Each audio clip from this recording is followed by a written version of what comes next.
Hello, നമുക്കിന്നൊരു easy മന്തി recipe നോക്കിയാലോ.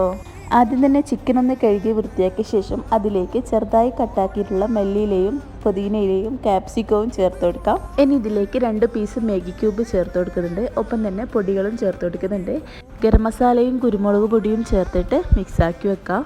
ഇതിൻ്റെ എല്ലാ അളവുകളും ഞാൻ താഴയിൽ കൊടുക്കാം. ഇനി ഇതിലേക്ക് മുഴുവൻ കുരുമുളക് ചേർത്ത് കൊടുക്കുന്നുണ്ട്. എന്നിട്ട് നല്ലോണം ഒന്ന് മിക്സാക്കിയിട്ട് നമുക്ക് സ്റ്റൗവിൽ വെച്ചെടുക്കാം. ചിക്കന് വേവുന്ന സമയം കൊണ്ട് നമുക്കിതാ റൈസ് ഒന്ന് വേവിച്ചെടുക്കാം. ഇനി ചിക്കൻ്റെ മസാലയിൽ നിന്ന് ഞാനിതാ പീസ് മാത്രം എടുത്ത് മാറ്റി വെച്ചിട്ടുണ്ട്. അതിലേക്ക് കുരുമുളക് പൊടി ചേർത്തിട്ടൊന്ന് മിക്സാക്കി കൊടുത്തിട്ടുണ്ട്. ഫ്രൈ പാനിൽ ജസ്റ്റ് ഗീ ചേർത്തിട്ട് ഒന്ന് ഫ്രൈ ചെയ്തെടുക്കാം. ഇനി നമുക്ക് ചിക്കൻ്റെ മസാലയിലേക്ക് 2 തക്കാളി പേസ്റ്റ് രൂപത്തിൽ അരച്ചിട്ട് ചേർത്ത് കൊടുക്കാം. തക്കാളി എല്ലാം ഒന്ന് വെന്ത് വന്നു കഴിഞ്ഞാൽ നമ്മൾ നേരത്തെ ഫ്രൈ ചെയ്തിട്ടുള്ള ചിക്കൻ ചേർത്ത് കൊടുക്കാം.